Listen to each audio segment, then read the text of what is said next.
I've got to do the news!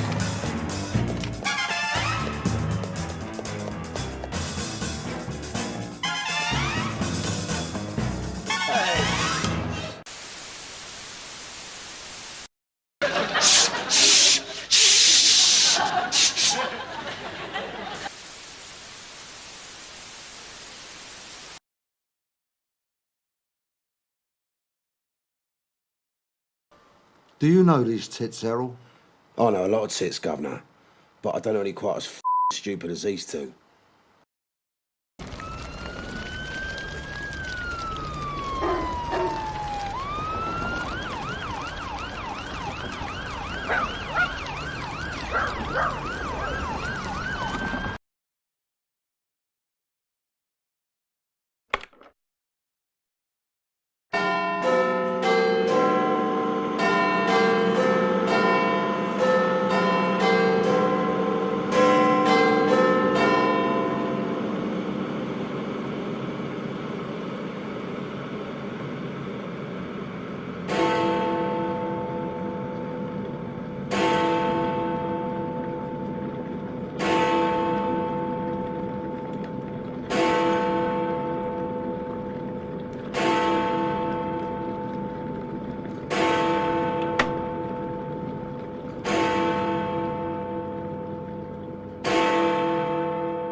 Yes, people, welcome to the Brews at 10 6K subscriber special on my left eye. I'm your humble host, Lefty. Hope you're all very well this evening. Yes, celebrating another milestone. Thank you very much for joining us tonight with a belated PMQs on the final Heath's Catchphrases. That's how we're going to be celebrating this milestone. Saying goodbye to Keith. Of course, not being able to do it yesterday, football reasons, whatever the result might have been, probably wouldn't have been a good time to come on. Let alone the chance it could have gone into extra time as well, which it almost did. But then it sadly didn't. Anyway, here we are. Davinia Robbins, nice to see you. Oh, actually, you'd be watching back in the morning, according to your comment there. But thanks for stopping by earlier. Nice to see you. Or am I? Hope I'm pronouncing that correctly. Good evening to you, Darren Smith, Bilderberg. Very good evening. Mo, nice to see you as well. Shout out for Mo's channel. Anyone who's into gardening, home, horticultural matters, do check out Mobius's channel. Thank you very much as well, Mobius, for the congratulations there. Yeah, we're really pleased to have gotten through the 6K. Because, quick channel update, just after I remind you to hit thumbs up on this stream, of course. Hit the like button. Great success for our most recent video upload on the channel, which we're really pleased with. It's been a while since we had 5k views. That is, sorry, a 5-figure view on a channel.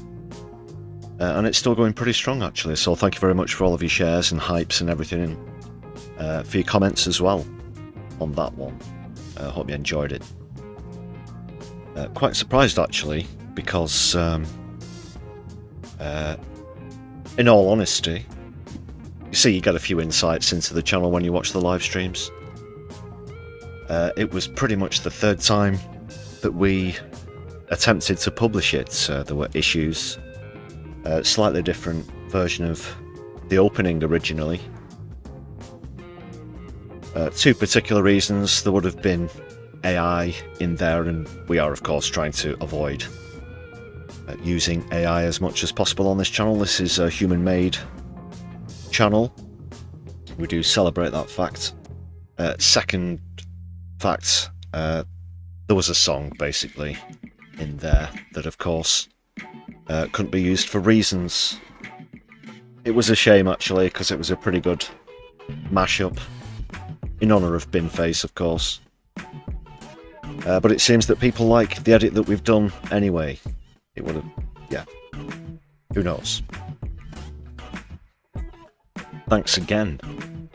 So here we are, 6,000 subscribers, and 139 of those subscribers are currently members.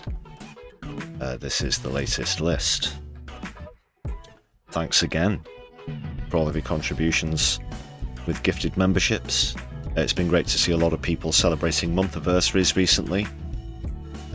A lot of you have been with us for quite some time, but whether you're new or a regular viewer, thank you very much for your support.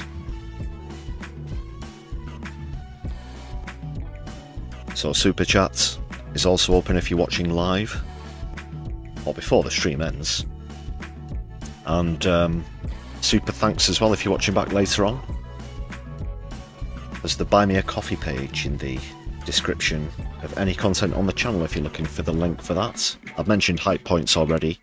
You need to be watching on a mobile device for that one. Smash the thumbs up button, and then it might ask you if you would like to contribute some hype points. It's completely free.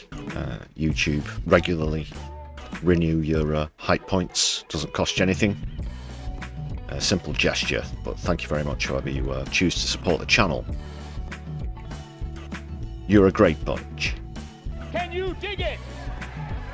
Can you dig it? Can you dig it?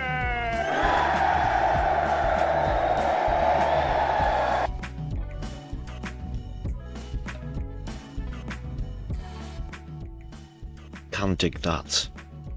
So as well, yes, if you are new to the channel, one of the new subscribers that's got us over the 6k marker, then a very warm welcome to you as well, if this is your first stream.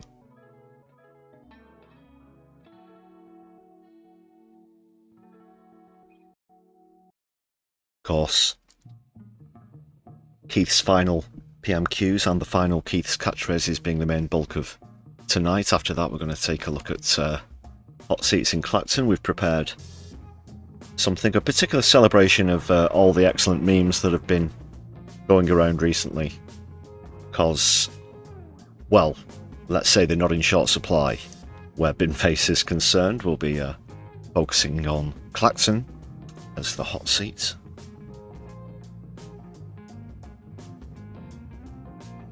We've also got episode of Placard Power as well. Quite sporadic, not had them for a while.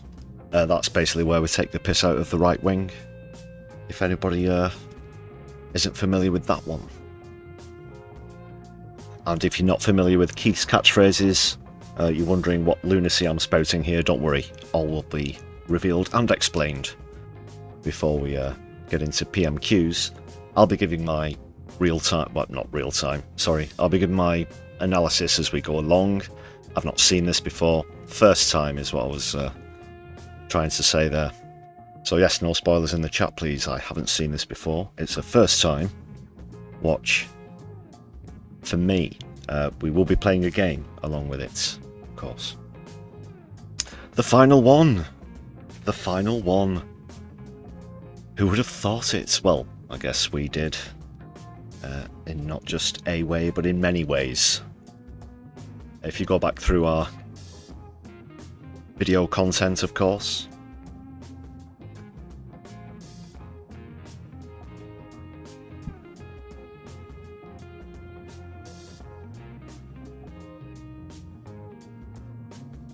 Darren, yeah, unfortunately some of the memes, they do sort of mock classic film posters.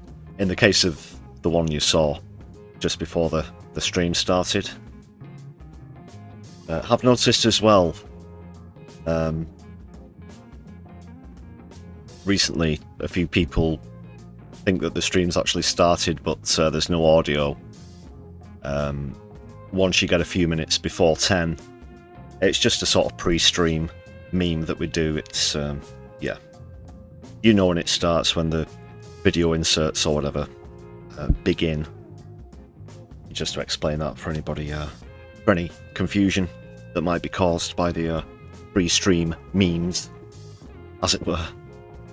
We have Doc in the house as well. Nice to see you, Doc. Solidarity. And Solidarity one and all, in fact. So, ladies and gentlemen, brothers and sisters, they, thems and comrades alike, we'll kick off with an opening comedy clip shortly. I said comedy clip in a particular way there because it's the latest one from Jonathan Pie, but it's not in the format that we're used to. Obviously, the character Jonathan Pie normally begins the sketch, of course, doing a report to camera, and then whilst they've supposedly cut away to the studio, he does his sort of 2 cents on whatever the issue is, and in very good and hilarious style, it has to be said, as well as making some very good political points as he does so. This time around,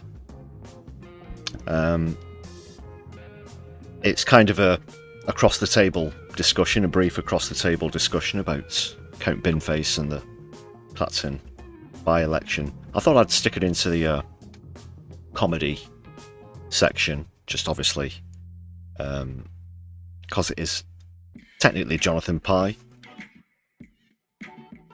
but it might be a bit more sort of Tom Walker, who's the actor who plays Jonathan Pie, giving his opinions, if you know what I mean. But I've not seen it. I just know that that is the clip. I'm going to rock with that in just a few moments. Before we get into Keith's catchphrases, have you all hit the thumbs up button, people? Don't forget to do that, please. It does give us a massive kick on the algorithm, which has been kind to us. We appreciate it. If you're listening, algorithm gods, goddesses, whatever gender they, them, s's, whatever.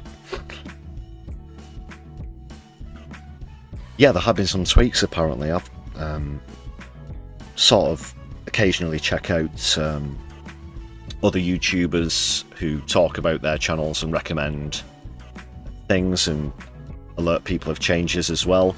For people who don't have time to go through all the terms and condition updates and whatnot, there have been some positive tweaks recently, which I won't go into. Mostly positive. I've mentioned, of course, that issue before about mainstream platforms being set to take precedence on said algorithm over smaller channels like this one, but ones that are in fact a lot bigger than this channel, but still a lot smaller than the likes of BBC, Sky, ITV, Channel 4 and 5, etc. Anyway, less algorithm talk. Let's try and squeeze in a few laughs before we go through the final PMQs, which will probably be, I'm aware, even though I haven't seen it, it's a bit of a cringe fest, a bit of a ass-kissing session, the old one moment we're the worst of enemies, but oh no, we're all great pals, and might be a few, more than a few, cringy attempts at jokes and laughs going across the dispatch box. Let's see. Nina Sadie's with us as well. Nice to see you. Solidarity. Thanks for being here.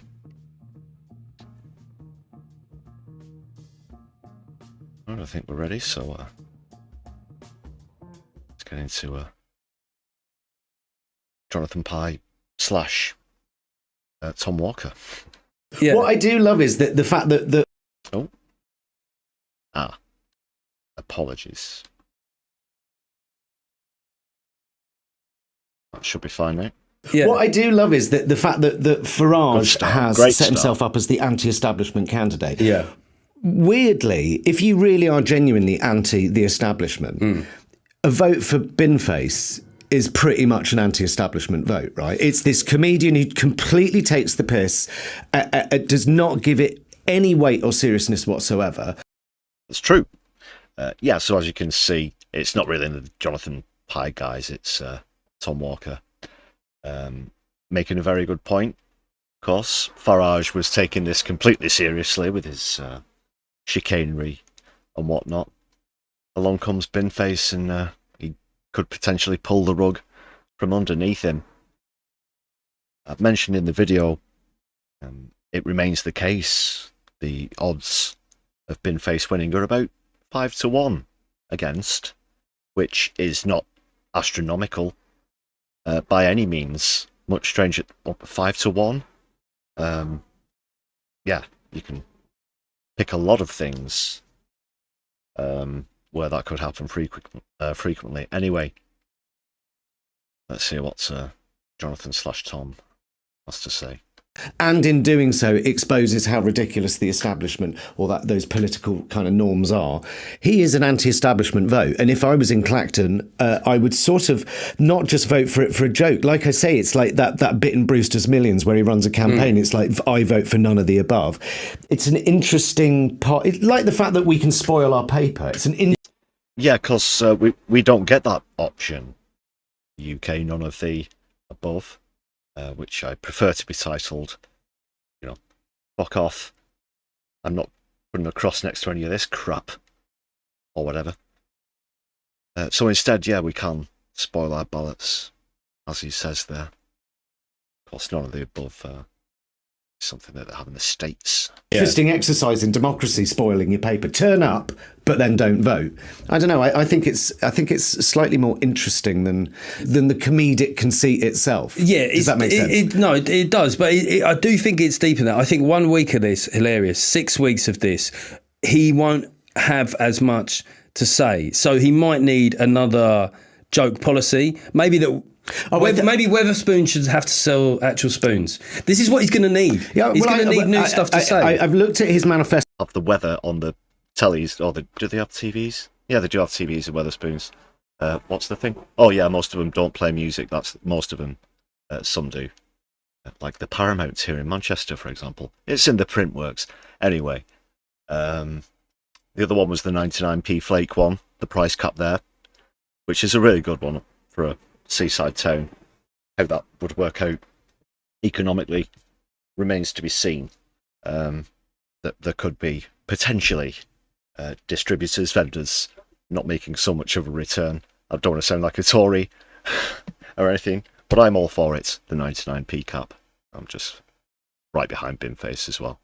For Macclesfield, and he did put out something that it will be evolving. But there are a couple of weird points about, like you say, the 99 flake. He wants to make the 99 flake 99p. Yeah. Actually, if you look at that policy, if that were to be implemented, what he's doing is bringing down inflation. So directly. Actually, a serious thing, right? Putting ice cream vans out of business. It's I don't another want to one. do the Lefty thing here, but this is how the Lefty. Oh yeah, this would be negative. This would be negative. People going out it would of not be business. good. It would not be good. But I tell you what, though, making water company executives swim in our seas and rivers so that they can try their own product. That's one of my favourite ones. That's definitely one of my favourite ones as an environmental activist. Now because that's a funny way of going, we need to do something about our fucking water industry. That's and therefore, actually, some of these policies do just slightly make you go, actually, I would make the Thames Water boss. Yeah. He should add open-mouthed into that. Oh, absolutely. Jolt it down. Okay, so it's the Well That Went Well podcast, whatever you want to call it. I'm not certain which way around it is. I don't know if it's hosted by Jonathan Pie / Tom Walker and the other fellow whose name I'm not familiar with was the guest, or the other way around. It appears to be the other way around for now, but do check it out. I'm quite intrigued to see that full conversation. Not so many gags, but just some excellent, one or two, that was excellent points there from Jonathan Pye. I believe he's still on tour, so if you want tickets for that, go to jonathanpye.com. There will be a link for his channel in the description after this stream. So that was pretty serious, but we'll be getting on to something even more serious now. This is actually very serious.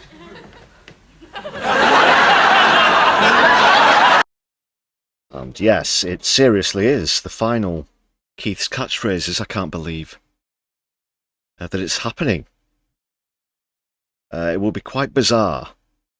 It will be quite bizarre to not be doing this on Wednesdays. But here we are, as predicted. Of course, we said the game would last until the end of the Parliament, or until Keir Starmer resigned, and we were pretty sure that we knew which one of those was going to come first. Alas, we were proven right yet again. The great seer hath spake, people. Although it was pretty blindingly obvious. So, let's see what's happening with the fight. Don't get sentimental now. Don't get teary. The final Keith's Catchphrases. Are you ready, Keith? Oh, no. Well, we are. We're going to fucking do it anyway. Right. Let's have some quality. It's a quality item, ladies and gentlemen. We now come to Prime Minister's questions. Thank you, Mr. Speaker. Deliver. Black hole. Plan for change. Deliver. Black hole. Plan for change. Deliver. Black hole. Plan for change. Deliver. Black hole. Plan for change. Thank you, Mr. Speaker.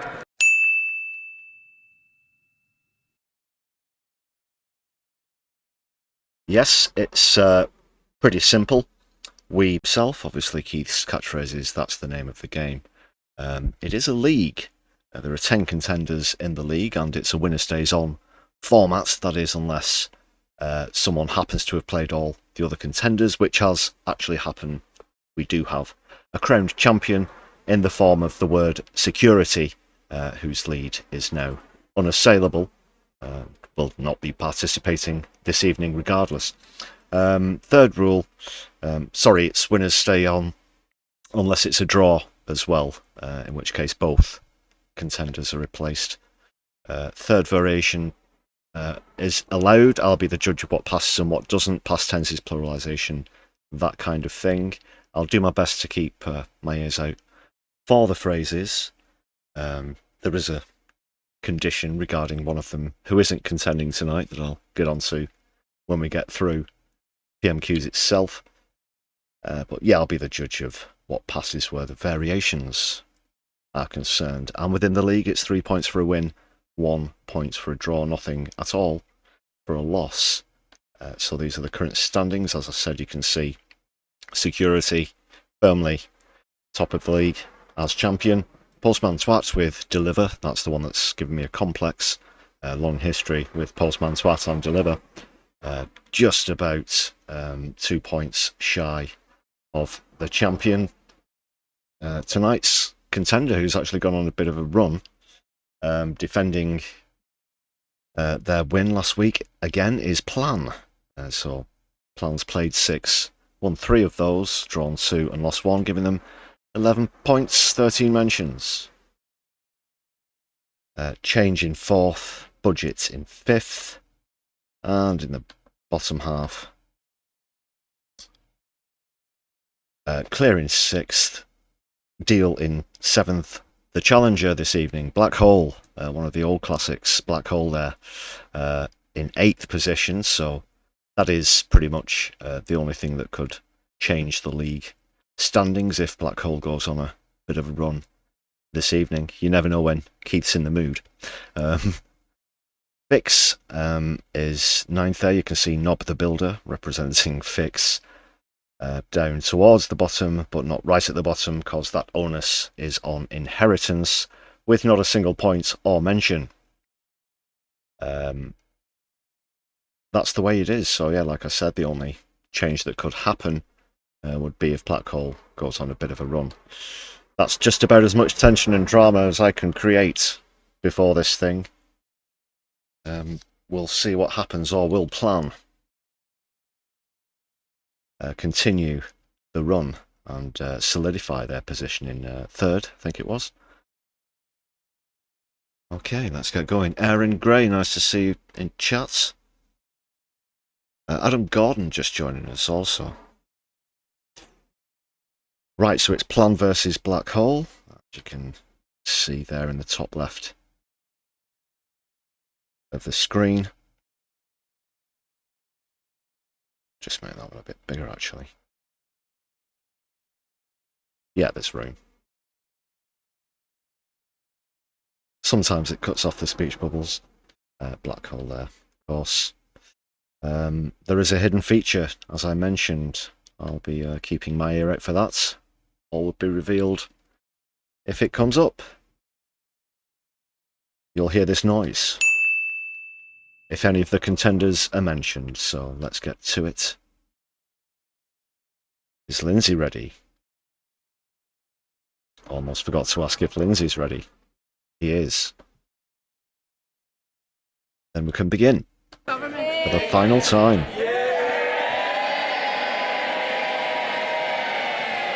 Mr. Speaker, I could not agree with my honourable friend more. Our farms and farmers are absolutely vital to this country as providers of food, guardians of our countryside and significant contributors to the economy. And it's time the SNP... Oh, sorry, it looks as though this is just towards the end of the last session. We'll it looks like this is it.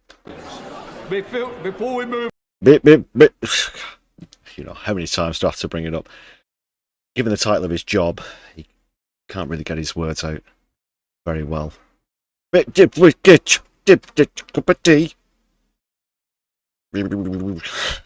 me extend a warm welcome to the Speaker of New Zealand and the House of Representatives. And come a long way to watch this crap, fucking hell. Thank you. Come about as far as you can come to watch this bag of shite. They don't even have the game. Fucking hell, was it take about 13 hours? We now come to the final Prime Minister's questions of this term. Get on with it. Indeed, the final Prime Minister's questions for the Right Honourable, the Member for Holborn and St Pancras, as Prime Minister. Can I thank the Prime Minister for his public service? You skipped over the part where you say he's been forced out because he's shit.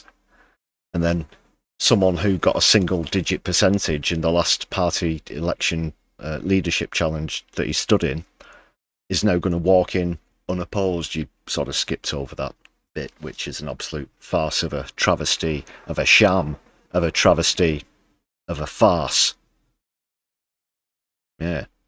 International leadership, particularly in his steadfast support for Ukraine. I am sure members will wish to join me in wishing him and his family well in the future. And let's hope this Prime Minister will be bringing home a winning England World Cup from the team. Well, isn't hindsight a marvellous thing, people? Well, unfortunately, yeah, as much as it pains me to say, that would wipe the smirk off of Hoyle and Keith's faces. Unfortunately, there were some potential overlooked fouls and penalties, and we won't get into that sort of thing. It was the shit tactics. It was the shit tactics in the end. On that note, I'm going to call Graham Stewart. Question 1, Mr. Speaker. Prime Minister. Graham Stewart. Mr. Speaker, can I thank you for your kind words? But I must start by saying I'm truly horrified by the murder of Anne Widdecombe. Well, of course, this is the first PMQ. PMQs since that occasion. Well, we know now that the incident happened last Wednesday, a week ago. The news didn't break until Thursday. I think initially they thought the attack had happened on the previous day, but it's now transpired that it was last Wednesday. Keith was absent at the last PMQs as well. It was David Lammy on the left. You could see woefully filling in for him. And of course on the right you can see Rachel Reeves there. Reeves, you work-shy fop. So yeah, I'll just end by saying I've got a solid alibi for last Wednesday. I was doing deputy PMQs and Lammy's lingo. That's as solid as it gets. Responding to real-time questions in the chat. Thank you very much. She was a distinguished politician with deep convictions. And I think enough time has passed for me to start to reveal my true thoughts about Anne Widdecombe. Not that I'm justifying this violent intrusion of her home as it appears. But yeah, you might not be surprised to know that I wasn't a fan of her, as I mentioned in the video that we put out about it. But I'll go into more details as to why, perhaps, in the near future. Whose vivid and fearless character captured the public imagination.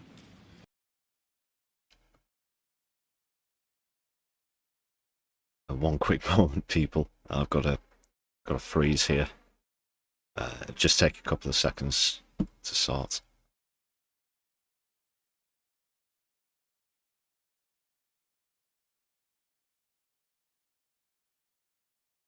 No, that should be fine now. We're out here, I think. Apologies for the buffering. It's all good on the studio at our end. Let us know how it is for you. Note I'm going to call Graham Stewart. Question 1, Mr. Speaker. Prime Minister. Mr. Speaker, can I thank you for your kind words? But I must start by saying I'm truly... Yeah. Right. I look across at the shield for our dear friend Jo Cox and the shield for Sir David Amess that sits behind me. Mr. Speaker, I know this is a House matter, so this is my personal view. But I do believe it befitting for the House to consider a... I don't mean to be rude, but what happened to the not talking about ongoing investigations thing? Of course, since since the last video, they released the 26-year-old. They arrested a 28-year-old who's still in custody. There's special legislation to be able to detain him for longer, and it's now being treated as a terrorist incident.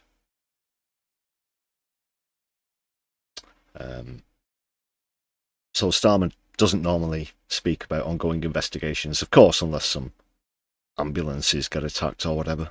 Similar tribute to Anne. We thank the police for their work, and the integrity of their investigation must be protected. Mr. Speaker, you have been instrumental in defending the safety of every member, the courage of the Hillsborough families. The Hillsborough law we passed in this House last night is not only a law for them and the 97, it is a law that ensures the state serves millions of working people and always gives a voice to those who fight for justice. A law for everyone. Well, it's been, what, about 40 years, is it? I won't call that justice for a lot of those 97 families. Delivered by a Labour government in the best traditions of the Labour movement. Deliver there. Mr. Speaker, this morning I have meetings with Minister... Perhaps I'll get some respite from the Pavlovian trigger response complex that I've gotten from the word deliver. You know, that Keith's going to be on his way out. I certainly fucking hope so. Dear colleagues and others, in addition to my duties in this House, I have an important appointment with the television at 8 o'clock this evening. May I associate myself with the Prime Minister's remarks about Anne Widdecombe? Take this opportunity to thank him for his public service and wish him and his family all the best for the future. Most of us, Mr. Speaker, can only dream of playing the role of Jude Bellingham, scoring the winning goal, leading our team to victory. Yet the Prime Minister did it. But... What? It's got... No, don't. Jude Bellingham did 45 months. Yeah, that's fantastic. Thanks for all of your support and sticking with us. Me again, it's you again. Nice to see you as well.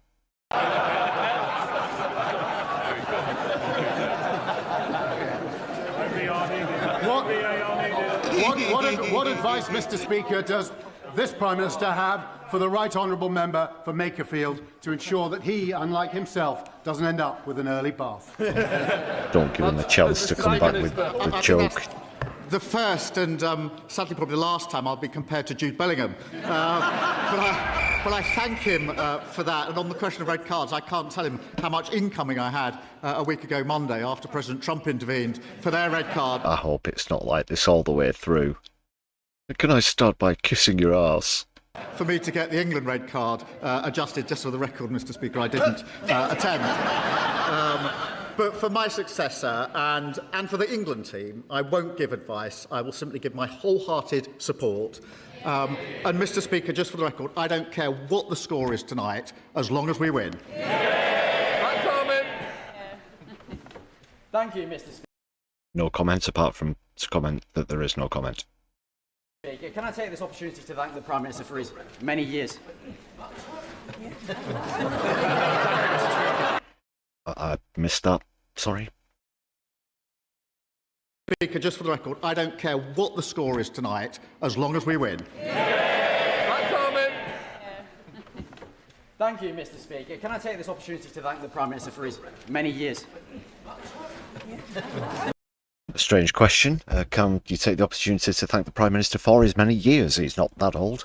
He's been the Prime Minister for 2 years, and he's been leader of the opposition, it pains me to say, for just shy of 6 years. Why has he been interrupted? Is there something going on?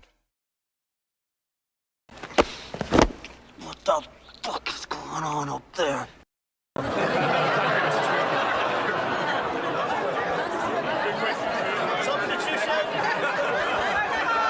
They're still at it with the football puns. Come on, Matt. Thank you, Mr. Speaker. And I rise for the third time. It was an honour to march with people from across Watford on a peace walk in my constituency recently, because earlier this year we saw an attack on our high street where a fire was lit at a Jewish-owned shop and sprayed with anti-Semitic graffiti.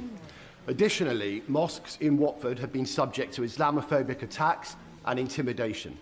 So I welcome my right honourable friend, the Prime Minister's additional support to deal with anti-Semitism and anti-religious hatred. Well, we know which one he talks about more. We know which one the media likes to talk about more, don't we? And the twisted reasons behind that. And does he agree with me that this House must come together to stand united against those that would seek to divide us? Prime Minister. Well, can I thank him for his question and for his hard work? And he reminds us that an attack on one of us is an attack on all of us. Anti-Semitism and anti-Muslim hatred are a poison. We ripped anti-Semitism out of the... They're the same thing, because anti-Semitism means being hateful against speakers of Hebrew, Aramaic, and, yes, what's the other one, people? Labour Party. And I've worked as Prime Minister to Dishing out points in the chat. root it out of our country. It's Arabic. And that's why just this week, Mr. Speaker, we invested a record £250 million to protect our Jewish communities. And we're using the new powers we introduced to designate the IRGC, going after those who incite violence on our street. I did see something about that earlier on today. Yes, this new funding, they're attempting to make it seem pretty proportionate, mentioning both Islamophobia and, air quotes, anti-Semitism. But, yeah, well, statistically, for a start, Islamophobia is the more prevalent out of those two forms of hatred, but it's just almost mathematically reinforced in a way with Muslim proportion of the population being much higher than the Jewish proportion, and indeed worldwide, of course. There's about 15 million Jewish people in the world. There's about 1 billion Muslims as well. 6.5% of the population of the UK is Muslim, in case anybody's interested. Brief stat attack. Everyone deserves to live with security, dignity and freedom. And that is a fight that I and every Labour government and across this House will never give up on. Kemi Bear, not the leader of the opposition. At least this is the last time we'll watch these two go against each other. 6 questions from Kemi. You know the way it goes, people. Most of them will probably be the same question. Will she use the final opportunity to mention the Chagos Islands while she still has it? Who knows? I certainly don't, and that gives me an opportunity. Just to remind anybody who's joined us since we started, no spoilers in chat, please, for anybody who might have seen all or some of this already. Jacqueline, Solidari-Tea, thanks for joining us tonight. Mr. Speaker, can I start by thanking the Prime Minister for the way he responded to the murder of Anne Widdecombe last week. This is the first opportunity I've had on the floor of the House to commemorate her life. A lot has been said about how she died. I want to focus on celebrating the life she lived. She was a woman of high principle, profound beliefs with a... She was a far-right, God-fearing lunatic, if you want to be perfectly frank. Wicked sense of humour. A wonderful combination of being a serious person who did not take herself too seriously. She changed her faith from Anglican to Catholic and from the Conservative Party to the Brexit Party, but she always remained part... What a saint. ...of the Conservative family. You may not always have agreed with her, but Anne Widdecombe was a woman who said what she meant and meant what she said. Hers was an honesty that made our politics better. Her wit and forthrightness sat alongside a deep humanity and decency. She had wonderful turns of phrase. She said, we need less political correctness and more political... Well, they'd call that woke these days, of course, the right... Because, of course, the right have sort of seized, adopted the term woke, appropriated it and sort of twisted it. Of course, they do that because if they said they were anti-progressive, that'd expose them for the twats that they are, so they have to create this woke thing. And, of course, the phony culture war comes. Yeah, political correctness was the term that was going around, as well as things like the nanny state, you know, when it was about introducing safety in the workplace, for example, making sure that people don't get crushed to death in warehouses, that kind of thing. It's, yeah, very woke, politically correct. It's the nanny state, isn't it? What? No mention there. That was a random ping. Why not? It's the last one. Courage. She said, if we deny our culture, become nothing and everything, that weakens us. And finally, Mr. Speaker, she also said, it is a truth universally unacknowledged at Westminster that there is life after politics. So with that in mind, I turn to this Prime Minister's final questions. And Mr. Speaker, I wanted to make sure that I got the tone right today.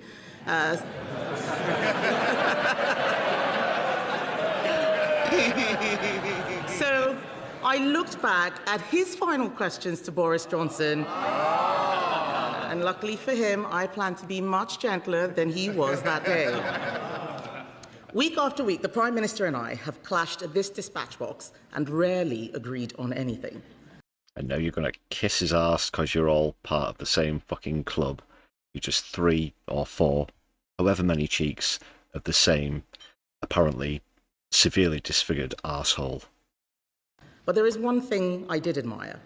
When President Zelensky was attacked in the White House, the Prime Minister showed leadership and invited him to Downing Street. That was the right thing to do. There, blood, come and have a cup of tea. There, sit down, get the cab. Look, I'm not shouting at him. Fucking hell. Yeah. Oh, and have £100 billion as well, because we can just find that. It was under the fridge this time. Ukraine is on the front line in the battle for freedom. So does the Prime Minister agree that cross-party support for their cause must endure? Prime Minister. Can I start by joining her in a tribute to Anne Widdecombe? I know that the hurt is keenly felt across all her friends and family, but it is particularly keenly felt by political colleagues in the Conservative Party for many years and in Reform as well. And that's why one of the first things I did on Friday was to phone the Leader of the Opposition and the Leader and Deputy Leader of Reform to express my condolences and to try to act in a cross-party manner, because I knew how much this would hurt them and their parties and many people in their party. Well, he mentioned Anne Widdecombe's friends there. I'm sure if you took a look at the list of those kind of people, let's just say I don't think Peter Scandelson is particularly sort of receiving the news very well. Unfortunately, yeah, this is the kind of company these kind of people keep or kept in. Widdecombe's case. Andrew Luke, nice to see you in the charts, brother.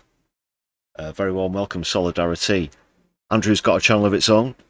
We had the pleasure of collaborating as well recently, so do check out Andrew Luke's channel. I believe also recently taken a nostalgic look back at it's a 90s show or 80s/90s show, I believe. Is it Press Gang as well? So check that out. Lots of great content on Andrew Luke's channel, including a collab from us on Screen Cleaner. And I thank them for taking that call in the spirit that they did last Friday.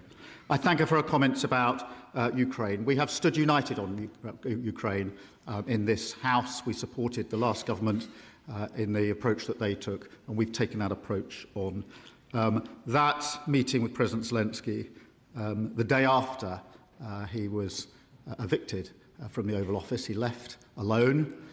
He got a plane. There's been a thing today as well, just whilst they're on Ukraine. Apparently Zelensky sacked one of his top defence advisors, who was particularly popular with the public. So it seems, because there have been mass protests against his removal. I'm not sure exactly what's behind the removal. Obviously some disagreements behind the scenes. I haven't had my time to really get my hands on those reasons yet, but that's just loosely what's been happening today. We got him to come to London, and I asked him to come to Downing Street straight away. And I walked out to meet him. I gave him a hug, and then I showed him what was in the street. Which Keith's final efforts at telling us the good thing he's done. And what did you whisper in his ear? Did you whisper, "I love you, I'm going to give you £100 billion. I don't care what the public say. We can afford it." See, I keep pretending that we're not the sixth biggest economy in the world. 1 minute we're saying, "Oh, we're the fastest growing economy in we've turned things around. Look at all my list of achievements." Okay, well, can we have more for the NHS and public services? Oh, sorry, we're skint because reasons. There was many people who had come thinking that he was visiting Downing Street, and the moment he got out the car and hugged me, they cheered on the top of their voices, the British people, to tell President Zelensky exactly what they thought of him and the way that he had been treated. And that was a really emotional moment, because it was the first human... Well, it still wasn't enough to save your career, was it? Evidently, Keith. ...contact he had effectively had... Very cool indeed. ...since he left the Oval Office. I had a meeting with him to tell him that in this country we will stand with him and Ukraine, and I didn't let him leave alone. I walked him out to his car, because we don't let people in Britain walk out of our buildings alone. We escort them out. Christ, I thought he was going to start to describe the texture of his skin when they shook hands and maybe start to get a little bit creepy. Perhaps a bit of the old too much information in there, Keith. But in terms of your achievements, it's pretty slim pickings. Can I thank the Prime Minister for that answer? And no doubt he will be disappointed that he won't be emulating his hero, Harold Wilson, in winning multiple elections. However, we all hope that he may be about to emulate his... Oh, Keith doesn't know about that. Didn't you see the interview from the other week? Yeah, Labour have only ever got 3 majorities. His, Blair's and Attlee's. They're the only ones that Keith's aware of, apparently. In another way. By... what was it? 64, 66 and 76? Never happened. Being the Prime Minister when England win the World Cup. That is something that every single one of us in this House should get behind, especially the SNP.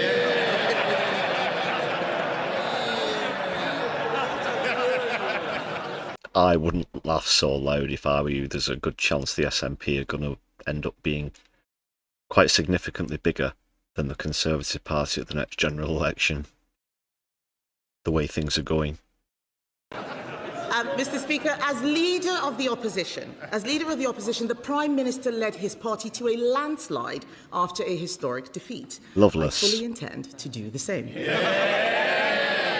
It was only through pure hatred of the Tories in blue rosettes that they voted in the Tories in red rosettes. But if you want to lead this country, you should set out your plans to do so. Hidden feature unlocked. Hidden feature unlocked. Please try to remain calm during this extraordinary event. Well, there we have it.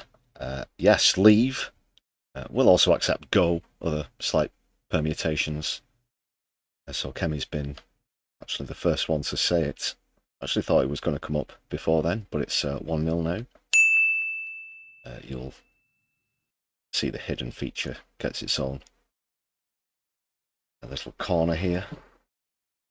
And what a sordid little corner it is for Keith. There we go. So it's 1-0.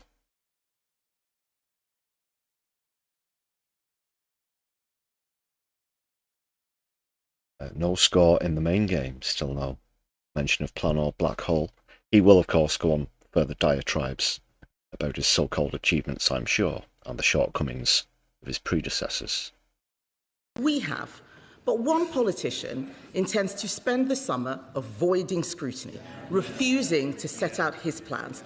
So does he not agree that what the country deserves is a televised debate between Nigel Farage and Count Binface? Yes. Oh, God. Makes me sick. Makes me feel sick to the stomach to be in agreement with Kemi Badenoch. This is cringeworthy stuff as it is. Past the sick bag, Phil. But no, seriously. There should be a televised debate. There should be a question time as well.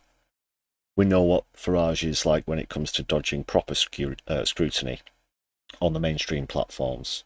He's done that with Polanski and others recently as well. Won't surprise me. And he'll just come out and say, oh, well, you know, you can't take this guy seriously. Look at him and, well, might be being a bit naive in that regard. God, it would be sensational, wouldn't it? It really would be sensational. Oh, to be a Clactonian.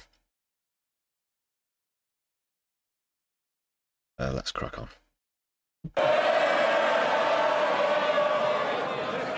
Well,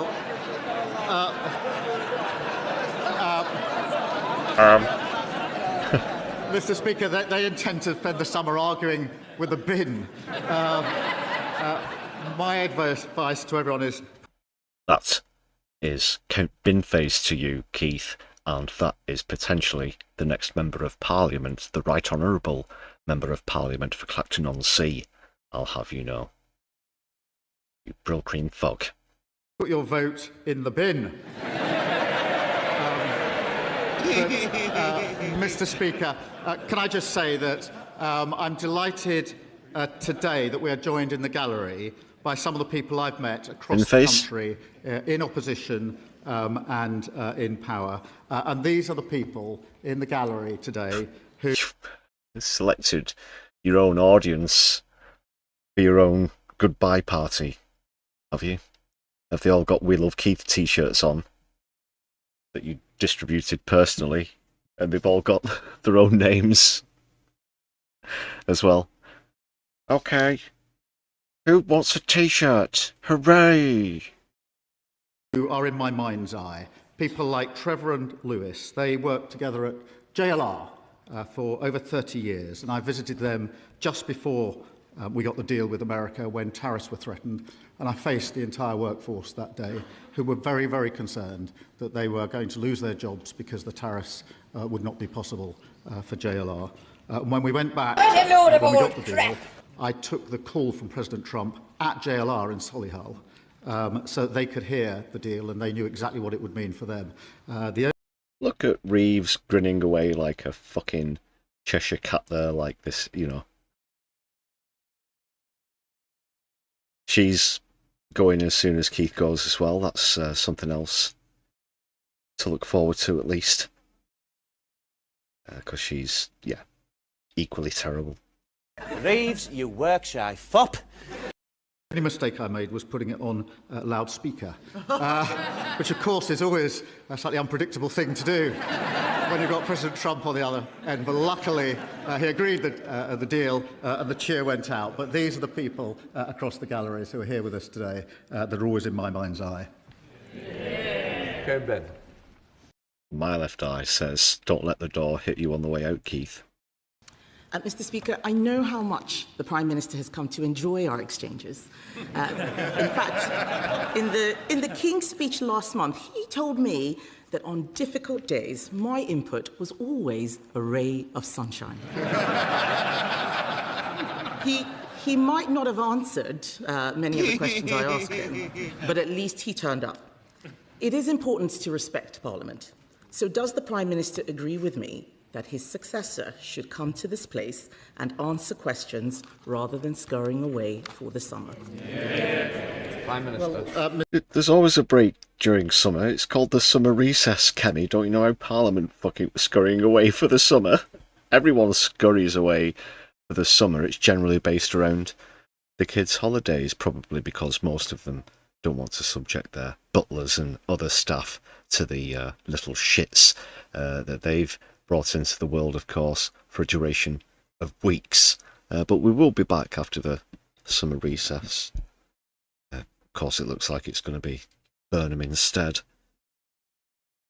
We will be making adjustments for this where features are concerned. Like I've mentioned previously, quite a lot of content is going to have to go when Keith does. But it's worth it, I guess. Mr. Speaker, as Prime Minister, I've participated in over 60 PMQs. Always a pleasure, always something to look forward to. God. And I've answered, or at least... Has it been so many? 60 PMQs? Well, there have been deputy PMQs in there as well. But yeah, we've been doing this for 2 years, Keith. 2 long years. Here we are. Given answers on 2,800 times, and I'm sure she will question my successor in the same way. And I'm sure she'll forgive me if I just mention 1 or 2 others who are in the gallery who have been affected by the decisions from the we've made because customised, bespoke audience that Keith's brought with him as well. And they're all pantomime smiles as well, aren't they? Who is sitting in the gallery in front of me, was diagnosed with breast cancer in 2023.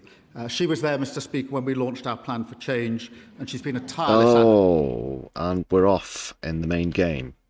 You don't get very far normally. Plan and change come in tandem, and that means 1 for plan. So that's 1-0 to the defending winner. Can Black Hole fight back? Let's see. I'll just carry on the clip. And then deal with the gubbins as we go. Advocate for better cancer care. Billy joins us today from the Special Needs School where she works in London, and I'm pleased to tell the House that Billy's cancer is in remission. Can I thank the Prime Minister? They'll call him Keith the Curer then. The Messiah's here. Was that because you laid your hand on him? Like with what happened with Zelensky, and I'm obviously not trying to make light of this boy's illness. Because he is now in remission. But that just seems like the kind of context that I think Keith was going for there. Tell them that you healed some sick children. Yeah, and next minute he'll be turning water into grape-based alcoholic drinks. For that answer and paying tribute to so many of the people who he has been able to help. In fact, I remember when I started this job, the Prime Minister was very helpful to me. So do I, that unfortunately. I wouldn't last the year. Life comes at you fast. Well, it's certainly come fast for Keith. I spent a long time laughing that I'd lost control of my party. I think he should have been paying attention to his backbenchers instead of mine. She still doesn't know that they lost about 500 councillors at the last local elections, does she? But everyone in politics would do well to remember how quickly political fortunes can change. I know that he has been asked and he's being diplomatic, but on that note, does he have any advice for his successor? Prime Minister. Mr. Speaker. I don't know if you were listening about, 10 minutes ago, but someone already asked that, I believe. I will give my wholehearted support to my successor. I want this Labour government to be a success. I want our country to be a success. I shall give my support privately if asked for, not publicly when not asked for. But, Mr. Speaker, I also, if I may, wanted to draw attention to Pooja, who's with us in the gallery today. Oh, will you quit it with the fucking gallery stuff? What is this? Absolute setup, come on. They just all happen to be here. Her daughter. I first met Pooja in a cafe at the back of Euston Station. Did you? And she told me about her son Ronan. Because that's what normal people do, isn't it? Just a calf. You know, the old calf round the back of Euston. Who was murdered when he was 16, having just done his GCSEs. I have to say, as a father of two teenagers, I found that very hard to hear. His killer, who was also a teenager, collected a ninja sword and a machete from his local post office.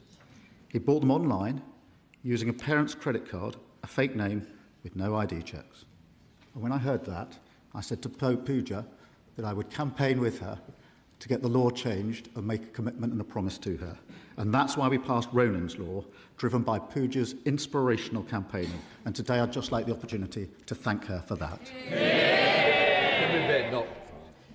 Mr. Speaker, that is a lovely statement that the Prime Minister has just made to Pooja. I'm sure the whole House will agree. I think that the whole House will also agree that he gave a very diplomatic answer to the question I asked him on advice to his successor.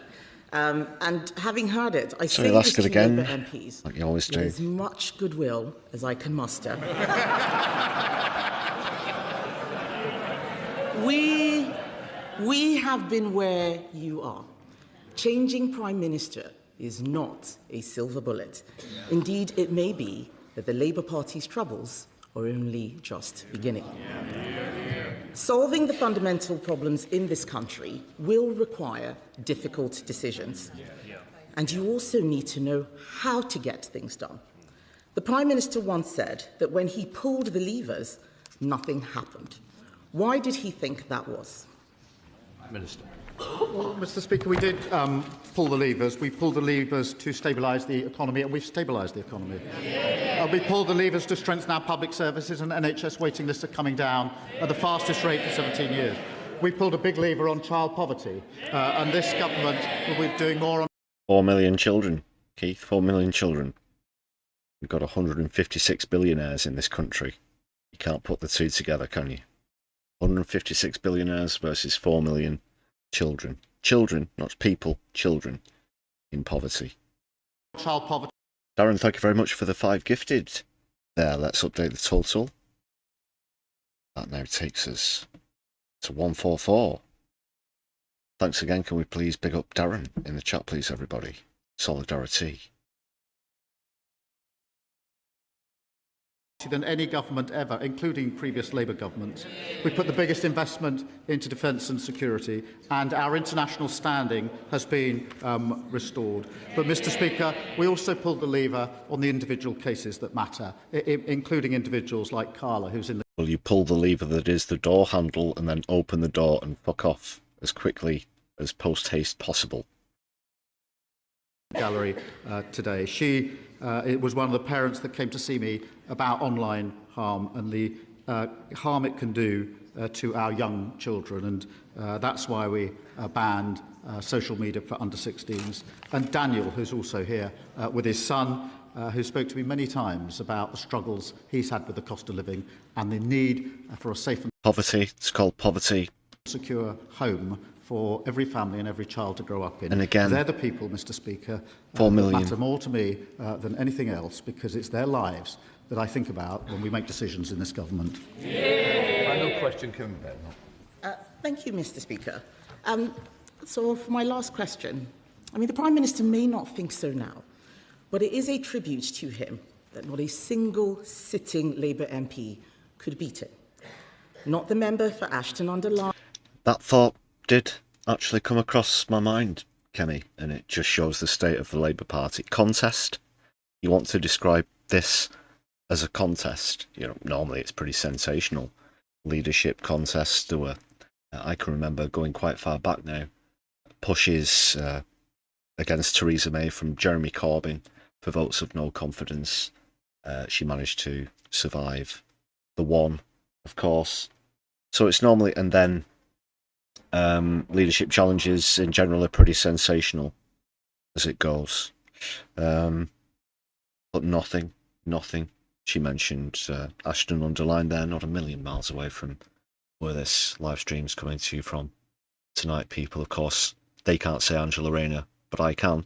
That's the MP in that Manchester constituency. Thought to be widely popular, of course, not just in the party, but amongst the public. Of course, I myself have been a recent sceptic. Of course, regular viewers will know, but not even she was willing to stand against Keith. Or against Burnham, as it is now. Wes Streeting's moved aside, as laughable as it was that he was going to stand in the first place as well. For a moment or two, perhaps a couple of rumours that Ed Miliband might be thrown into the mix, but alas, not also. It is shameful as far as the Labour Party is concerned. I'm certain that if Starmer's namesake Keir Hardie was around today, he really would be disappointed with what's happened.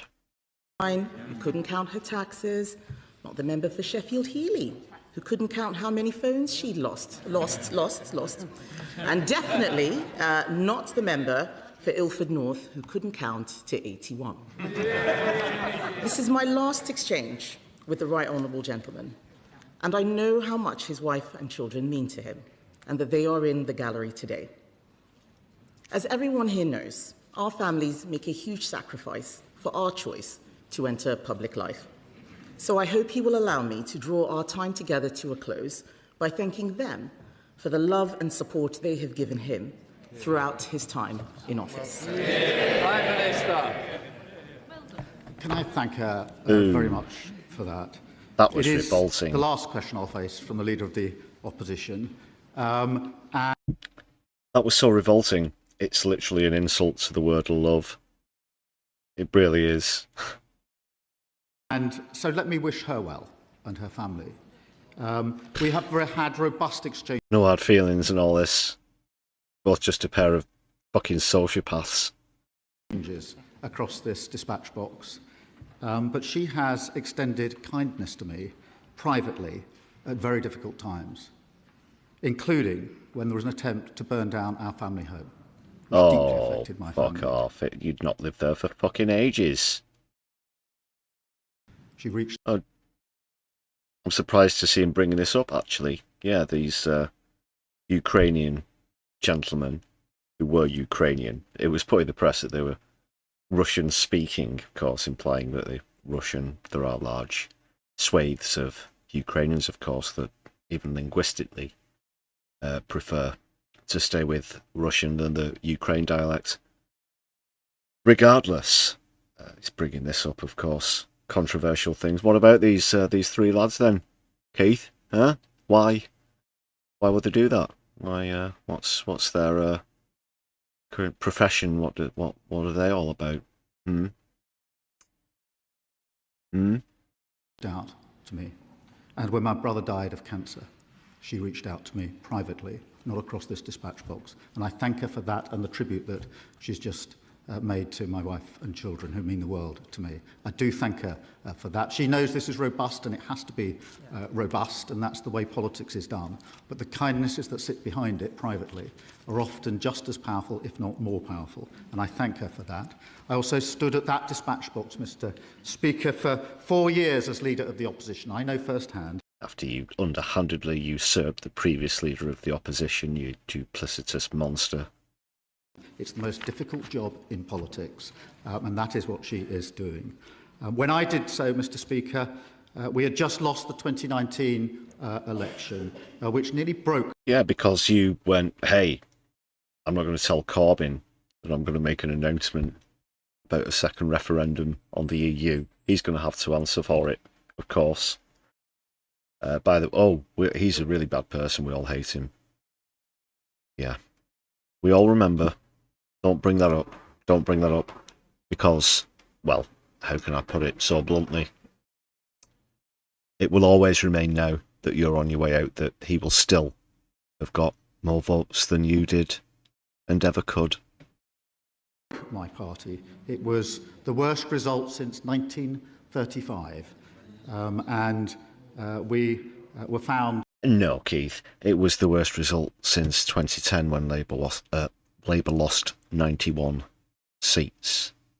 The number 91 is higher than... You're supposed to be good with numbers. Maybe Rachel Reeves gave you these figures, but 60 isn't as high as 91. Reeves, you work-shy fop. To be institutionally anti-Semitic. And Mr. Speaker... No. Absolutely not. Fuck off. Mr. Speaker, points of order. Massive claims like that require equally massive evidence, and you don't have any. That's disgraceful. That's disgraceful. Get to fuck. Just can't wait to see the back of this absolute motherfucker. I picked up our party. I turned it round. I made a promise to rip anti-Semitism out of my party, and I did. I turned my party to face the country. You, Lenny. And we won a landslide Labour general election. That was the biggest and load after of 2 crap years, I've ever heard. We've stabilised the economy. We have invested heavily in our public services. We put better protections in for children, particularly... Very good indeed. We've strengthened our defence, and we've enhanced our international reputation. I'm proud to leave this country in a better... The world is laughing at us, man. Seriously. ...shape than I found it. Thank you very much, Mr. Speaker. It is an emotional Prime Minister's question time today, and I really welcome the tone that has been struck and think we should hear more of this more often.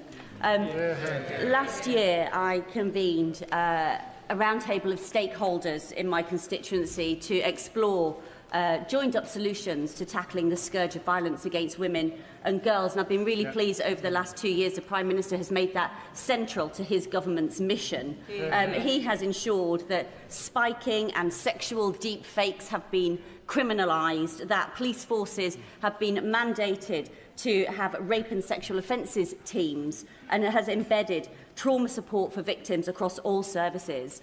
Does he agree that the government absolutely must stick to the pledge that the Labour Party put in its 2024 manifesto to halve violence against women and girls over the next decade?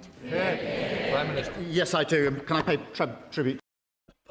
We've said it before, haven't we? You can't just pull an arbitrary figure out of the air. Oh, we're going to halve this. whatever. Yeah, you can say you're going to double spending on such and such. That's obviously true, but when it comes to more societal statistics, as it were, crime comes into that as well. You can't literally make those promises as though all you have to do is, tweak a budget like you would for something else. To her campaigning on this issue. Mr. Speaker, yesterday I was with John and Penny Clough, who I first met nearly 16 years ago. They lost their daughter to domestic violence of the most extreme sort in appalling circumstances.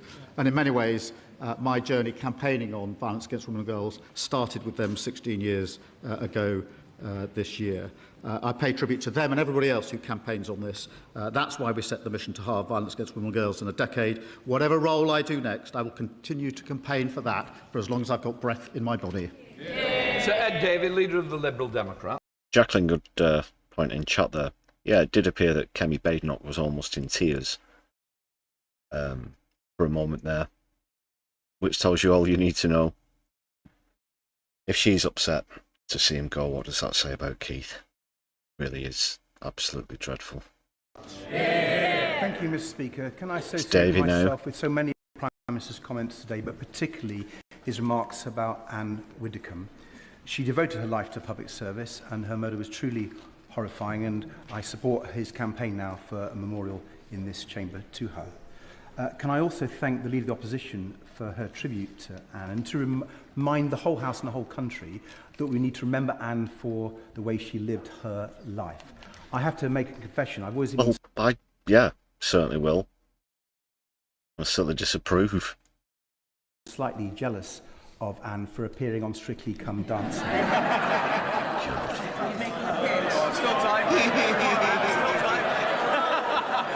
Mr. Speaker, but... Have you ever seen the clips of that? That was going around quite a bit after Widdecombe was murdered, and yeah, God, the cape. Oh God. Oh, and the what do you call it? The headpiece. But yeah, if you can avoid those clips, I'd highly recommend that you do. Sounds like Ed Davies put out a pitch to it's a BBC show, to the producers there.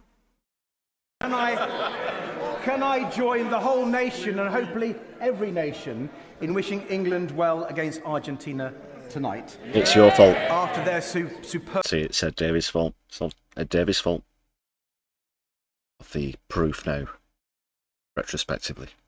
Win against Norway, and it's the last job of the Prime Minister to make sure we win the World Cup. But can I also pick up on a remark from the Leader of the Opposition about the by-election we're about to see? I thought it was Thomas Tuchel's job, but there you go. I have to tell her I cannot back joke figures with ridiculous policies, which is why I'm supporting Count Binface. Mr. Speaker. Don't worry, there are going to be better Binface puns coming up. The Prime Minister finds himself with more time on his hands. Can I recommend the new Toy Story film? For those of you who don't know Toy Story, it's Toy Story. Toy Story. That was weird. Yeah, I went to see a film last night. What did you go and watch? I went to see Toy Story. Oh, that just doesn't scan well at all, does it? the main character used to be in law Toy enforcement, Story. but was mainly known for being a little wooden, but was replaced His name is Woody. by shiny new action figure from far away who thinks he can God. fly. See And the what he's name doing Andy here. on everyone's lips. Perhaps, Mr. Speaker, maybe the Prime Minister should give... Although, did you actually see that clip of Farage rehearsing a promotion video where he's walking down a road and his attempts at walking like a human being? And essentially, it looked like, you know, a puppet from the original Thunderbirds or something like that. Yeah, Parker maybe taking a stroll with the arms literally static by the side, bobbing up and down as if 'twere a parody comedy character of some sorts, but perhaps it is indeed a living and breathing comedy parody of a human. Fucking Nigel Farage. Did you see that one? That amiss. But I'll try and find it for the next stream. does he share my fear that when it comes to Britain's national debt, the right honourable member for Makerfield's plan is to infinity and beyond? Prime Minister. You sit down, Ed Davey, and you stay sat the fuck down, because that's the fucking line. Mr. Speaker, can I first? So it's a very. He's clearly angling to go on Strictly Come. Does he write Dancing, those himself? And no doubt he'd be very good at it. And I've some good news for him, because he is fittingly. Even Keith agrees with me that he was angling to get on Strictly Come Dancing. The right honourable member for Chessington World of Adventures. And I'm supposing he talks about the economy. I'm pleased to tell him that thanks to our summer savings, his family can save nearly £20 when they visit this summer. Sir Ed Davey. Mr. Speaker, can I invite the Prime Minister to join me at Chessington World of Adventures? We have... Do they have an alligator enclosure? I suggest you inspect that as swift as... Oh, shit. Is that a bit too soon? Did that something happened recently at a zoo, didn't it? Was it alligators? Or crocodiles? Whatever it was. You go somewhere else that doesn't remind you about that awful incident with the kid, but that's dangerous, perilous. Go into the reptile area. Take on a fucking boa constrictor or whatever. At Chessington, what was it? Yeah, go there. Both of you. Do it today. I haven't always agreed across the floor, but can I pay my own tribute? Yes, you have. I've disagreed on Europe, and I've disagreed with you on Europe. So shall I say to the Prime Minister that although we've not always agreed, I've always admired the way he has led his party. I've always admired the way he's been a true patriot. And I always admire the way he's worked with so many people across this House to do the best for the my arse. National interest. And we thank him for his public service. And Mr. Speaker, one of the Prime Minister's qualities that people most underestimate comes from his experience as a carer. He's spoken powerfully about looking after his mother through her battle with Still's disease and the love and care he gave to his brother Nick. And I know the Prime Minister agrees that we can and must do more for family carers. So as he leaves number 10, will he join with me and other carers across this House to speak up for family carers, to be their voice, and to get them the support they deserve? Yes, and can I thank him for everything he's done? Carers get paid a pittance, and of course, don't get me or a lot of people started on PIP as well, because the backlog on that is absolutely horrendous. In relation to social care and the importance of providing care, and he does it with... Yeah, it's a typo, Andrew. It's actually a scarer. Very good, very droll. Very real human experience that we all know and we all respect, and no doubt he will continue to champion that, as everybody should. He asked me about joining him at Chessington World of Adventures. I will. Can I suggest 12 the reptile noon on the enclosure. first Wednesday in September? Rachel Maskell. Thank you, Mr. Speaker. Have a see how many tarantulas you can balance on your eyeballs contest. You know, do it for a laugh. Before coming to this House, the Prime Minister and I attended the launch of The tarantulas are hungry and, of course, vote for the Green Party.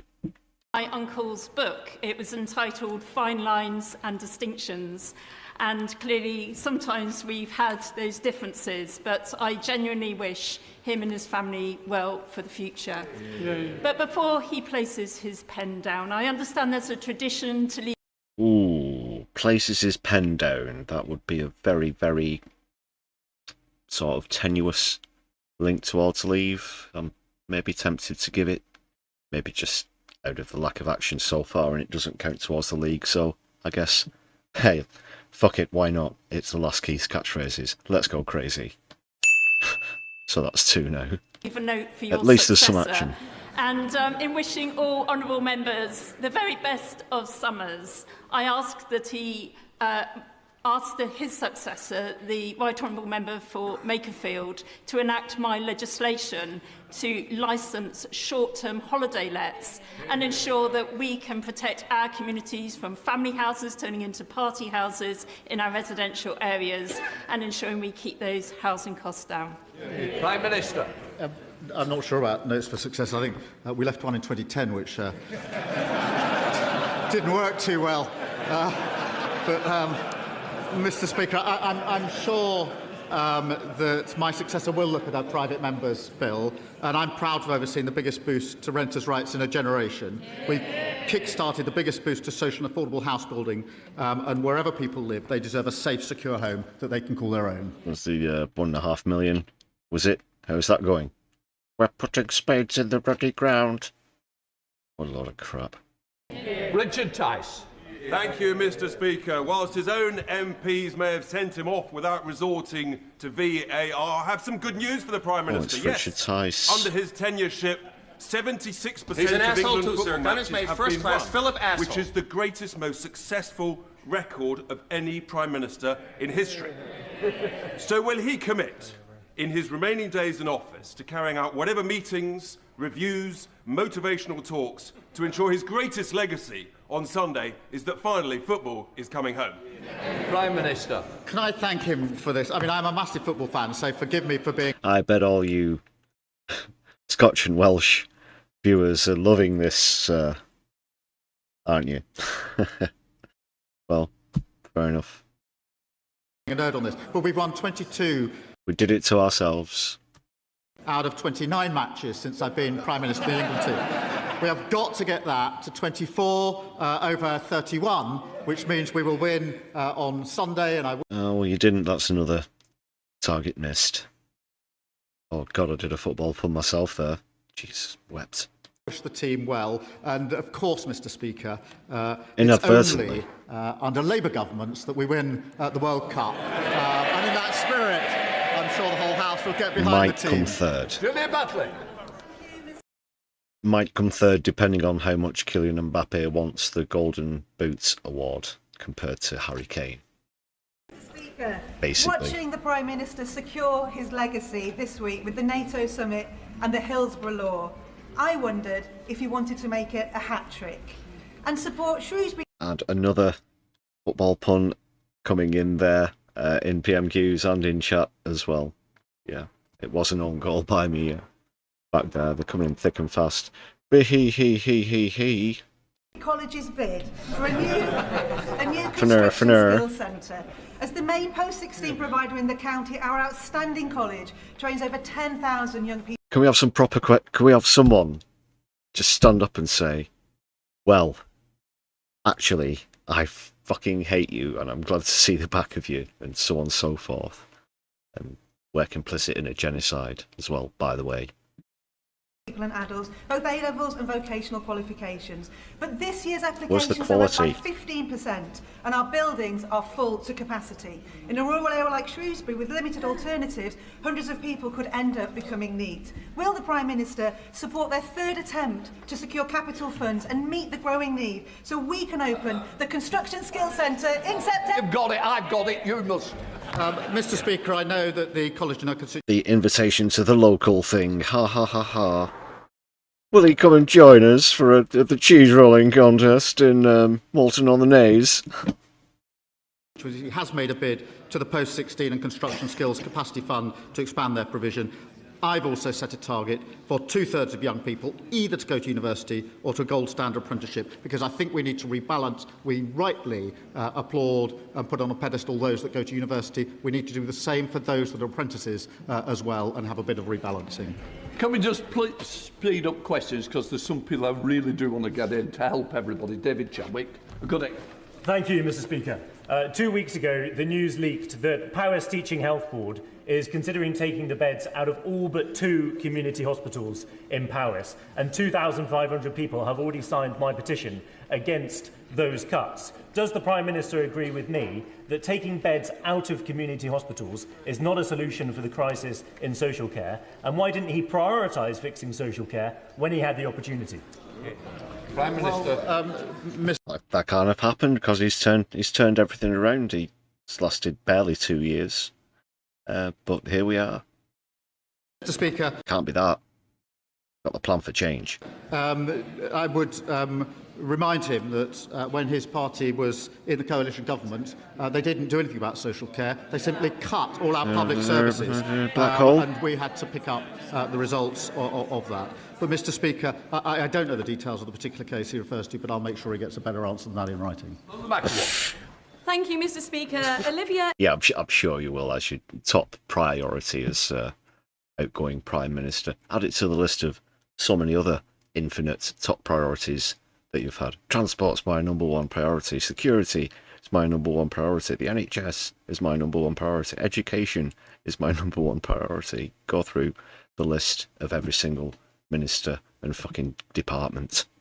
As a young constituent in Darlington, her testimony was instrumental in securing a ban on stranger contact for under-16s. She has the letter that the Prime Minister sent her framed on her wall. Olivia and millions of young people across the country will be safer because of him, and his commitment to hear the stories of ordinary people and the injustices they have faced and then to take action has delivered real change. Given that social media has, for better or for worse, played such an influential role on our tenure in this House, I wondered if the Prime Minister might share with all of us any of the viral moments that have had cut through in the Starmer household. Like the most viral one that I can recall, people, is the one where he said that Israel has a right to cut off power, water and medicine and food for people in Gaza. Do you remember that one? I don't know if I ever made mention of it around the time when it happened or since, or if it's come by your social media feeds or whatever.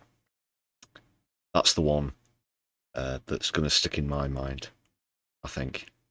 Well, Mr. Speaker, I need to tread very carefully here. I got into a lot of trouble in a primary school when an 8-year-old encouraged me to do the 6-7 thing, and the whole class joined in. It went viral, and when I left the... that thing? Well, he got... no. He got reprimanded by the teacher, didn't he? For the 6-7 thing. Obviously, that's been a thing for a while with the kids. And he tried to join in and it went horribly wrong, like it does for everything else in his, air quotes, life. The head teacher told me sternly that it was against the school rules. And I have to say, I was taken pathetic. I simply said, I didn't start it. Mr. Carmichael. Thank you, Mr. Speaker. Like others, I have always respected the Prime Minister as somebody who was in politics because he wanted to give service to his country, and he's earned our gratitude for that. In my constituency, those who volunteer as Coast Guard rescue officers also do so from a wish to give service to their community. So in the time that remains for him in office, will the Prime Minister ensure that the money paid to them properly reflects respect that they earn for their service?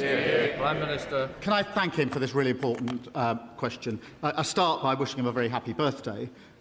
But this is really important, and I want to pay tribute to every volunteer. They show incredible bravery, putting their lives at risk to save others. Our guiding principle is making sure we respond to this complex case by properly recognising their vital work. Darren, it started off as a bit of a sort of rap about a basketballer who's 6'7" tall, and then it sort of went from there. I'm not certain how it went viral or whatever, but that's the premise as far as I understand. You had to know these things, I guess. Ministers will continue to work with all parties, the Coast Guard Rescue Service and volunteers, to respond to their concerns and to get this right. And he's absolutely right to raise this very important issue. We'll be on it. Lord Ham. Thank you, Mr. Speaker. And can I pay tribute to the Prime Minister for his steadfast leadership in the face of two major conflicts? My right honourable friend's efforts to successfully marshal international support for Ukraine and his work to ensure that our armed forces are not sucked into an aimless and dangerous war with Iran could prove, in fact, I believe will prove, to be his most important legacy. We were involved. I don't know if you received that information. But there's no way that America could have done what they did without us, and that includes, in the very early stages, the bombing of the school that killed over 60 kids as well. Twat. T-W-A-T, twat.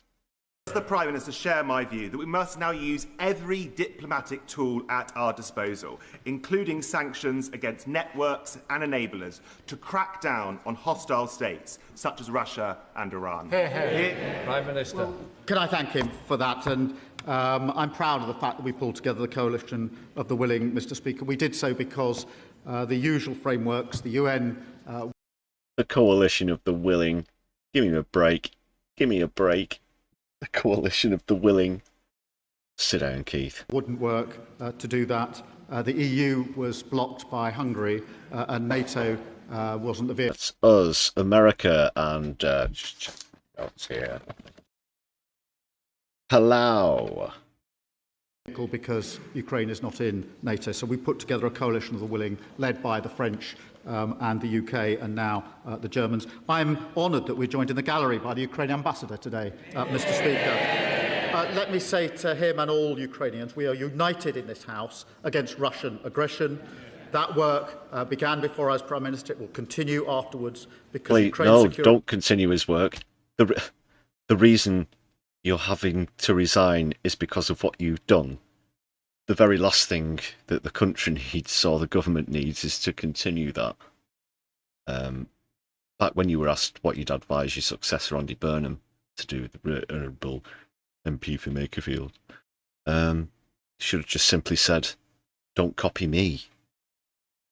Our security. But he will. And this House is proud to stand with you. Danny Kruger. Thank you, Mr. Speaker. Can I thank the Prime Minister for his service? Nightmare on Parliament Square. It's Danny Kruger. Sorry, I couldn't resist. He's a good man, and I wish him very well for the future. But, Mr. Speaker, politics is not a joke. And every other party in this House, except Reform, has put forward as their candidate in the Clapton by-election a comedian with a dustbin on his head. That's Count Binface to you. You show some respect. Although they're not allowed to name them. Well, are they? Yeah, they are, because he's not a member. Yet. Question mark. Let's not get too cocky now. Breeze in with a shout. 5-1. I'll take those odds. That's like roulette, not roulette, Russian roulette even, odds. If you want to put it that way. Speaker, Literally. Mr. Speaker, it might be, if they would listen, it might be that a man with his head full of rubbish is a fitting representative of the mainstream parties in this House. But the Prime Minister, I think the Prime Minister... I should have done Binface as the... That might be... Oh, shit, that might be a spoiler. You'll forget that one. There are many sleeps between now and the next PMQs. That never happened. Was the... Yeah, we'll edit that out. Right, Phil? Where's he gone? I think the Prime Minister did endorse the bin man, but could he clarify that? If he won't put up a Labour candidate in Clapton, who does he actually want to win? Binface. Mr. Speaker, I know that Reform believe in recycling. Answer the question, who do you want to win? You've either got to say Farage or Binface or fucking what, Lawrence Fox. Politicians.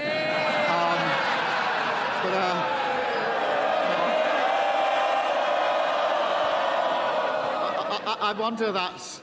if Very cool indeed. Thought Spenger's summer arguing with a bin was what he had in mind when he defected to the benches up there. That's sharp. Thank you, Mr. Speaker. This Monday will mark...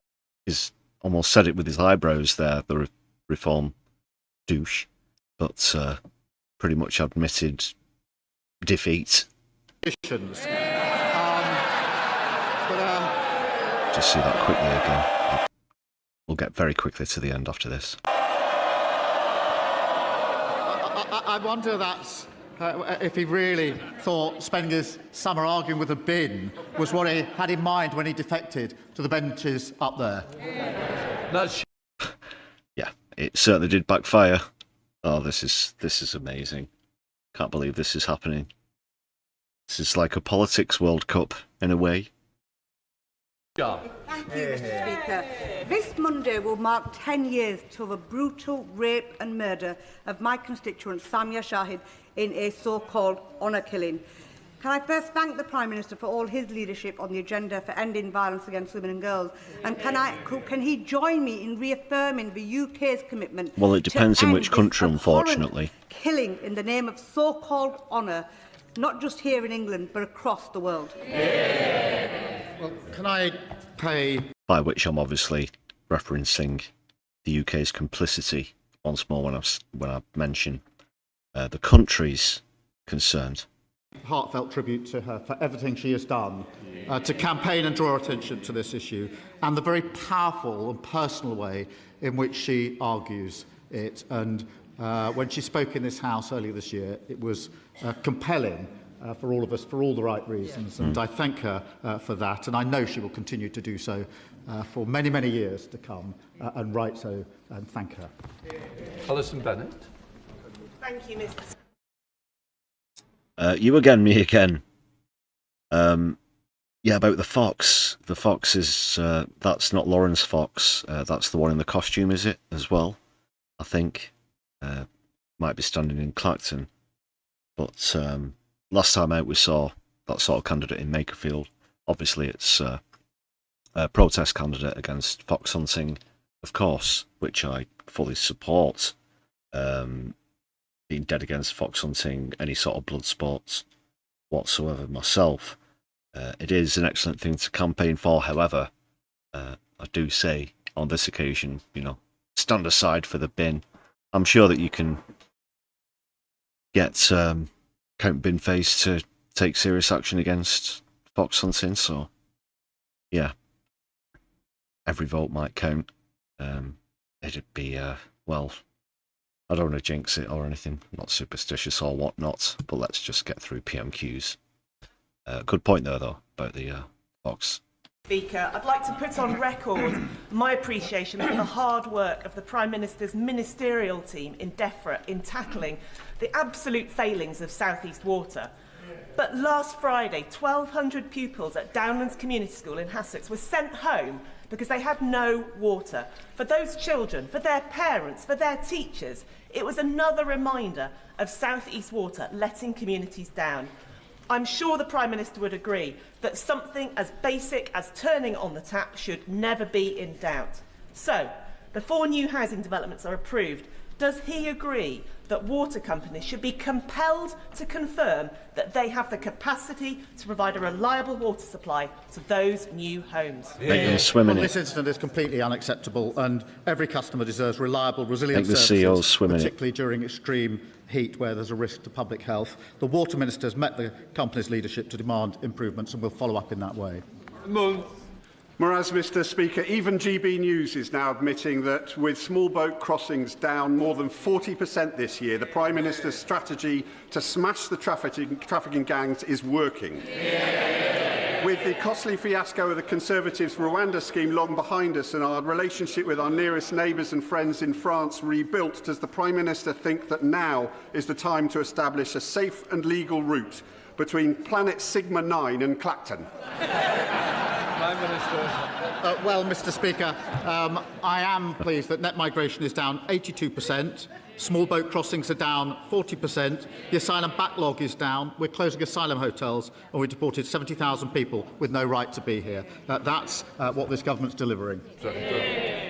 Mr. Speaker, books are going to be written about how a mayor of Manchester has managed to outmanoeuvre a sitting Prime Minister with a 170-seat majority and take the keys to number 10. The Prime Minister appears to have been brought down by an inability to articulate a plan for government. So it must be tough, Mr. Speaker, it must be tough to be replaced by a man who refuses to say whether he's even got a plan. So as the Prime Minister bows out, done in by his honourable friends, does he argue with me, does he agree with me that in a few months' time we'll all be missing him? Prime Minister. Mr. Speaker, the economy has been stabilised. We've got stronger public services. 500,000 children being lifted out of poverty. Got biggest investment in defence and security since the 1980s, and our international standing has been restored. That's not just a plan; it's a plan being delivered.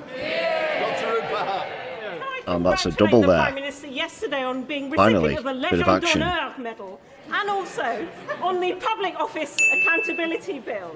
Would he agree with me that all those scandals that will That's never three now. happen again because of this, I include Grenfell and Windrush, sometimes the media have twisted the knife a bit and made the pain harder for the victims' families. So could he not revisit some of these same principles, accountability and justice for the gutter press? Prime Minister. Well, Mr. Speaker, I'm very proud that we delivered the Hillsborough Law yesterday, and it is important to recognise there's always been an initial injustice and then a further injustice otherwise after it when the state doesn't acknowledge and get to the truth. We're putting that right with the Hillsborough Law. Morgan.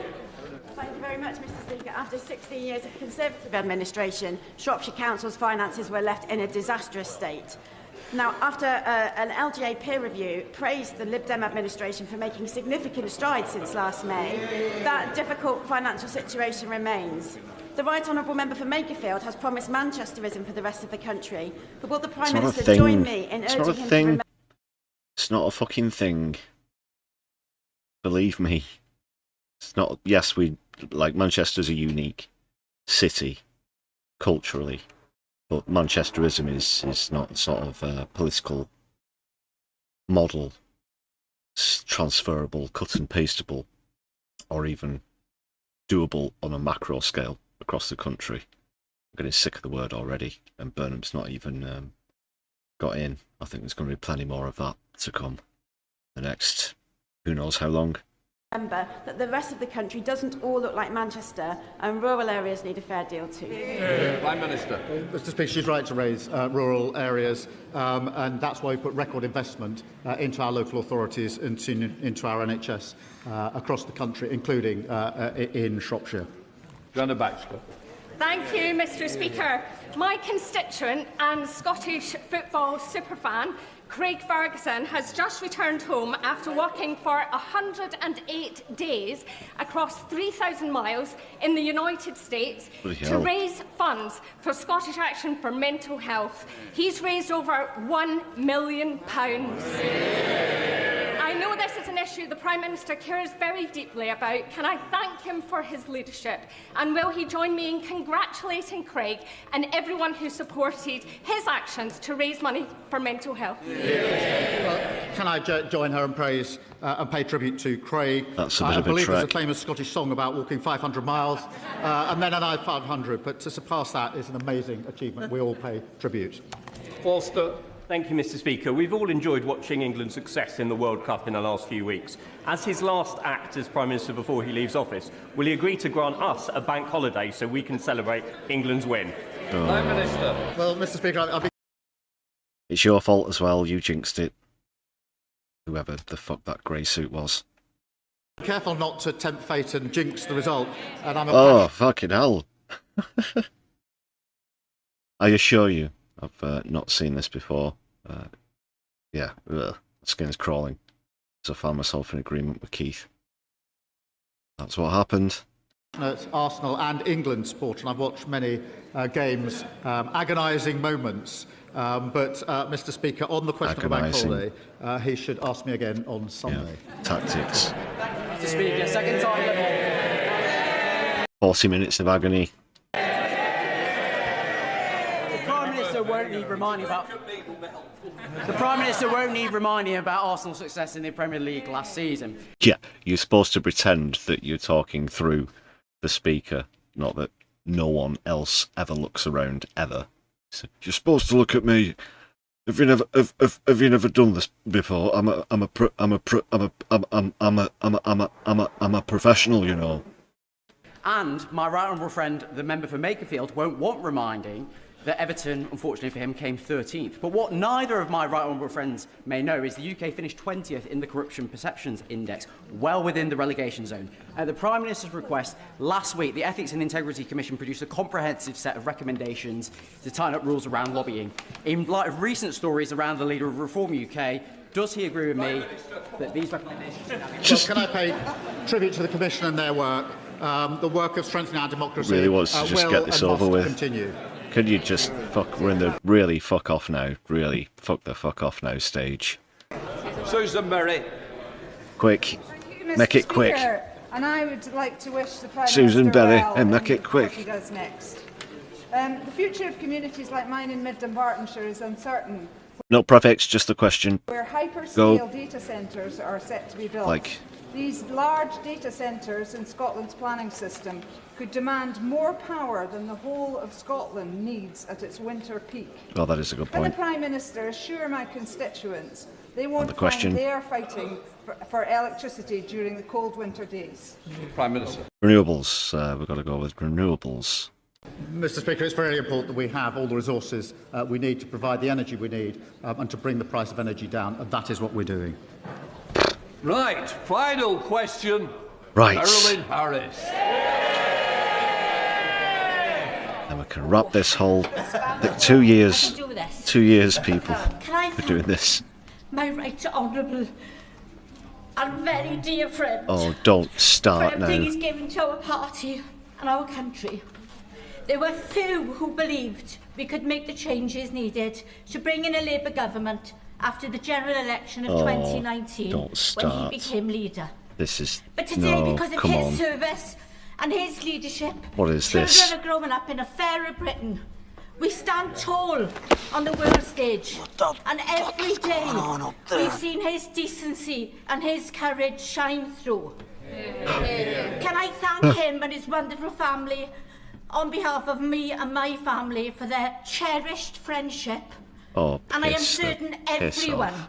will join me Come on. in wishing him and his family the very, very best for their next chapter. Shite off. Can I thank my honourable friend for her question, for her support and friendship, to me, to Vic and to the kids. Whatever the challenge, she has always been there for us. Save your tears, come on. Kids, and I really thank her for that.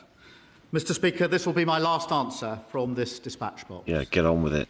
Every Prime Minister knows when they take up the torch that the day will come when they have to pass it on. That day has come for me. This Right, thank is you. the end of my political journey. Let's go a bit more. In 6 years, It's the end then. went from historic defeat in 2019 You already said to end. historic victory in 2024. And in 2 years in government, I leave the country in better shape. Has anyone read any good books lately? I'm proud of everything. Post your recommendations in the chats. Mr. Speaker, can I I just do like take a good time to political say to you, biography Mr. Speaker, recently. if and all that's, those who work for the House and particular our choice as constituency offices, thank you for all your hard work. Furthermore, To our civil service, thank you also for all your hard some work. grass in the local area was To my cut political recently, team, many of them here and today, I'm just going to describe who came on how this I sat journey and watched with me. it grow. It was very Thank you so entertaining, much certainly. for everything Far you have more done and being entertaining prepared to walk than through fire for anything me. that's happening on in the To my colleagues on these benches, current I'm proud situation, of all we or have as it was achieved yesterday together. in I'm proud of each the and House every of one of Commons. you. So I To got my the successor chair out, as I and do, each of from you, I will give well, a my friend of full mine support lent to me, as it so happens. to all colleagues Pretty across the interesting story And I about, wish you good about health them. and happiness. To all those in the gallery, But I'll save that for whose another lives time. have been changed So and the improved grass, by as I this said. government, and all across the country who struggle to be seen. Are you finished, Keith? Come on. You're the reason I came into politics. With you To my wife and children, I rigged love you. gallery. Goodbye. Fuck off. Very cool indeed. You can't clap. Can't clap. There's no clapping. Stop them. Hoyle, do your duty, you absolute shithouse.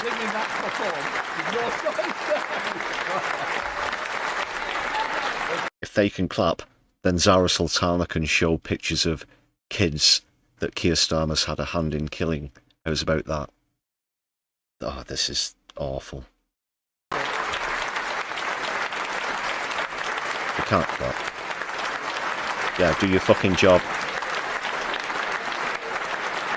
It's about as much use as a fucking ashtray on a motorbike.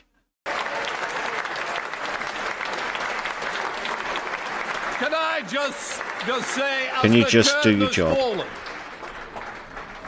this House, quite rightly, cheers out the Prime Minister. I'm sorry we're still clapping. We don't do clapping in the House. We cheer. We hold our order papers up. That is the farewell that we should always give to a Prime Minister. We now come to the next stage if the front benches change over. It's gone. So are you. And so's Keith's catchphrases. And that was that. And it ended with a 3-0 win for Plan. Exhausted. Right, there were 2 mentions also of the hidden feature this week, which was Leave/Go, and that brings the league to its final conclusion. Keith's catchphrases, 2 years of it. It all ends here. It's a quality item, ladies and gentlemen. We now come to Prime Minister's questions. Thank you, Mr. Speaker. Deliver. Black hole. Plan for change. Deliver. Black hole. Plan for change. Deliver. Black hole. Plan for change. Deliver. Black hole. Plan for change. Thank you, Mr. Speaker.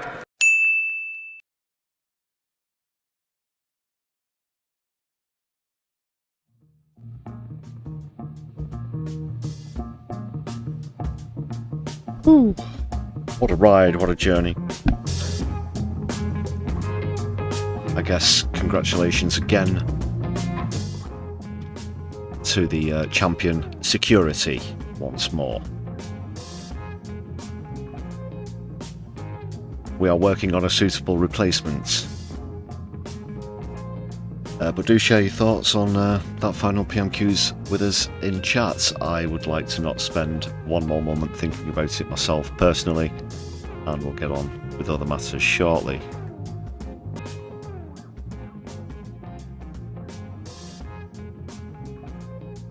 Undeterred. Yes, harking back to that video I mentioned of Farage and his promotion vid, attempting to walk like a real person up the road. Just one more take, Nigel.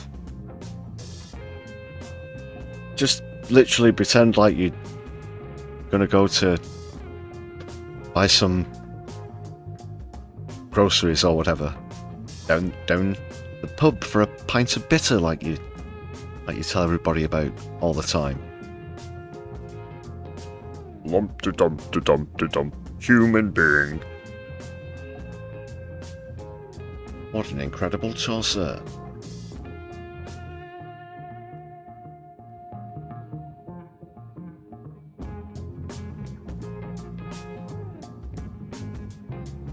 That he certainly is, but here's a bunch of people who certainly are not. That is the members that we have on the channel.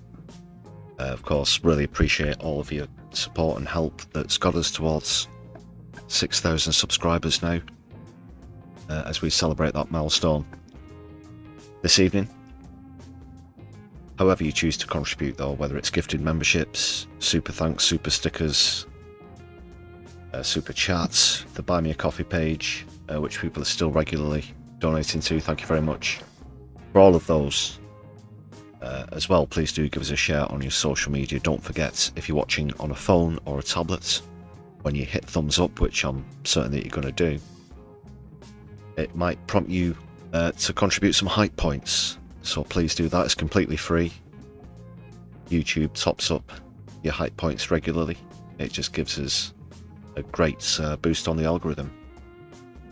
And for those of you who haven't checked out our most recent video, please do that and keep the hype going. It's the most successful non-stream video that we've had for a while.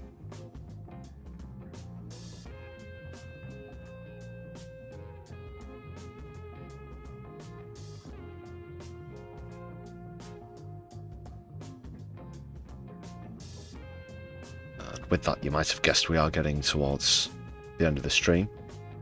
But don't go anywhere, people. We shall be raiding. And I'm getting quite near the end now of this analysis. Who's around? Who's around? As it's quite late now. Into the early hours of Friday. The weekend is almost upon us, people. That is here in the UK.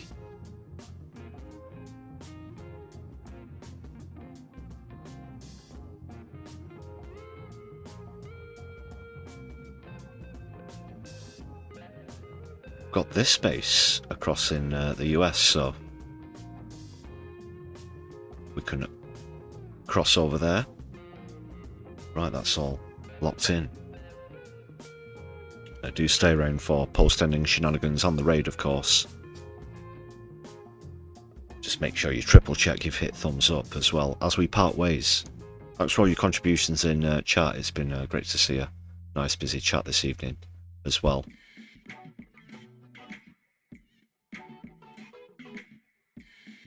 Another reminder, do check out Andrew Luke's channel. It was great to collab with the opening episode of Series 2 on Screen Cleaner. Lots of other great content, currently doing, like I said, nostalgic TV pieces as well. Awesome stuff. Let's please help spread the solidarity. Mo was in chat earlier as well, for those horticultural minded green fingered viewers. Do check out his gardening channel. So that's Mobius and Andrew Luke, respectively. Andrew Luke, same name as the channel, same with Mobius.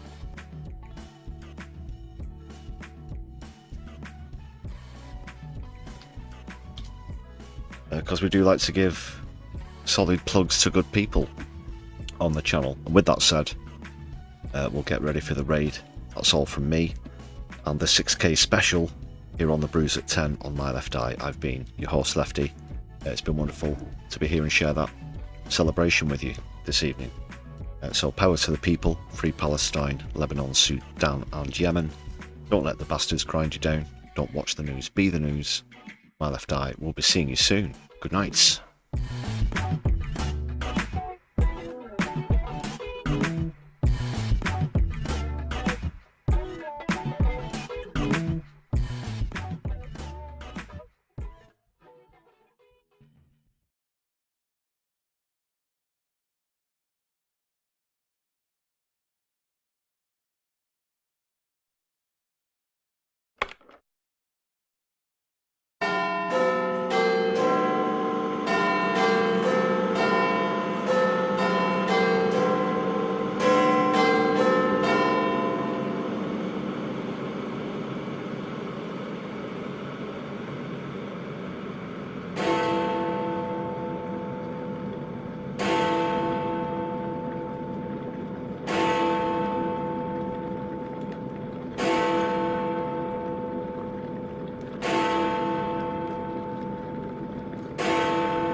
Forgive me if I don't take too much notice of the Leader of the Opposition.